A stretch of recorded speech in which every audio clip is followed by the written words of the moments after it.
Welcome back दोस्तों। आज हम लोग बात करते हैं हमारा फाइनेंशियल जर्नी पार्ट टू। उम्मीद है आप सब लोग काफी एक्साइटेड होंगे। ओके। सो लास्ट टाइम हमने क्या बात की थी दोस्तों कि आप एक चाय के कप में अपने पैसों को काम पे लगा के आप जो है वो अपनी फाइनेंशियल जर्नी जो है वो स्टार्ट कर सकते हैं एंड आप लोग फाइनेंशियली फ्री हो सकते हैं। अब इसको डिटेल में समझते हैं थोड़ा, वो वर्ड टू वर्ड इसको डिटेल में समझते हैं किस तरीके से।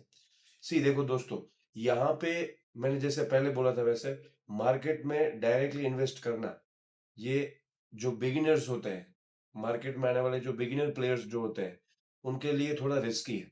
ओके। एंड उनको मार्केट का इतना नॉलेज भी नहीं है। उनके लिए बेटर है कि वो लोग जो है वो एसआईपी के थ्रू, म्यूचुअल फंड्स के जरिए मार्केट में एंटर। तो उसके लिए यहाँ पे क्या करना जरूरी है दोस्तों? तो उनके लिए यहाँ पे जो है वो अर्ली इन्वेस्टमेंट नंबर वन क्या आएगा? Early investment.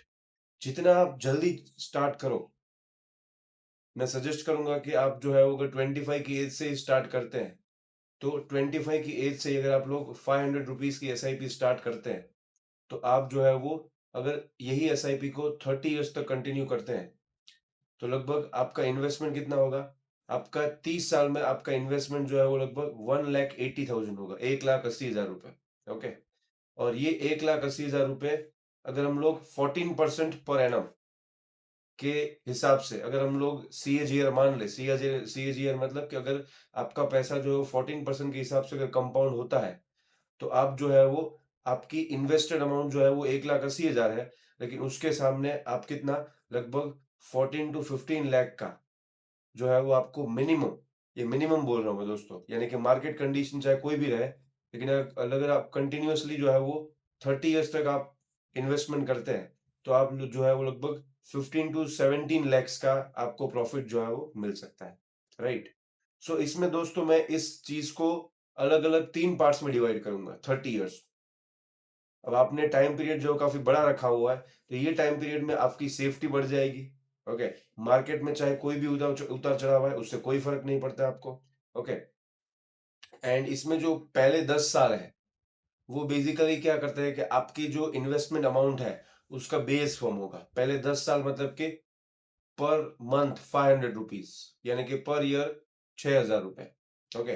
पर ईयर 6,000 यानी कि 10 साल में 60,000 रुपीज। राइट। तो ये 60,000 रुपए आपका बेस फॉर्म करेगा।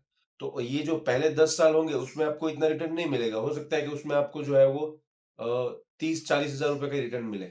उसके बाद सेकंड जो बाकी के 10 साल है उसमें आपका रिटर्न थोड़ा और बढ़ेगा, यानी कि आपका रिटर्न जो है वो लगभग 2 से 3 लाख रुपए हो जाएगा। लेकिन मैजिक कब होगा? मैजिक होगा आपका जो फाइनल 10 इयर्स है, लास्ट वाला जो 10 इयर्स है उसमें मैजिक होगा। एंड उसमें आपका रिटर्न जो है वो लगभग 80 to 90% हो जाएगा। यानी कि बचे हुए जो भी आपके 12-15 लाख रुपए हैं वो इसी लास्ट 10 इयर्स में ही बनेंगे। लेकिन उसके लिए जरूरी है कि आपको अगले 10 मतलब यानी कि आखिरी के 10 साल तक आपको बना रहना पड़ेगा। अगर आप इस तरीके से आखिरी के 10 साल तक बने रहते हैं तो उस कंडीशन में आपको डेफिनेटली क्या होगा? फायदा होगा। राइट दोस्तों। तो इस तरीके से early investment is very important to gain the to gain the amount in the market, to get the profit in the market। Early investment जो काफी जरूरी, जितना आप इन्वेस्टमेंट लेट करोगे उतना ही आपका फायदा धीरे धीरे क्या होता जाएगा? कम होता जाएगा। इसलिए अर्ली अर्ली इन्वेस्टमेंट जरूरी है। ओके। एंड ऐसा भी नहीं है कि अगर आप लेट हो गए तो बाद में इन्वेस्टमेंट नहीं कर सकते। आप जहां से आप जाग गए हैं, जहां से आपको पता चल चुका है कि फाइनेंशियल फ्रीडम पाने का तरीका एकमात्र ये सबसे बेस्ट तरीका है एसआईपी वाला, म्यूचुअल फंड वाला, तो वहां से भी आप शुरुआत कर सकते हैं। ऐसा कुछ भी नहीं है कि आपको जो है वो अर्ली इन्वेस्टमेंट आप करने से चूक गए। अब हो सकती है कि बिकॉज ऑफ सम रीजंस आप अर्ली इन्वेस्टमेंट नहीं कर पाए, तो उस कंडीशन में भी आप जो है वो जहां से आपने शुरुआत की वहां से आप इन्वेस्टमेंट कर दीजिए।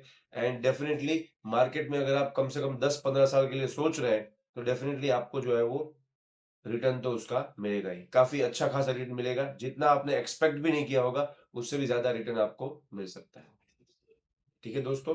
तो अब अगले आने वाले वीडियो में हम बात करेंगे कि कैसे हम लोग कंपेयर कर सकते हैं कि अगर आप 500 रुपीज से स्टार्ट करते हैं तब क्या बेनिफिट होगा, 1,000 रुपीज से करते हैं तब क्या बेनिफिट होगा, एंड 2,000 रुपीज से करते हैं तो क्या बेनिफिट होगा।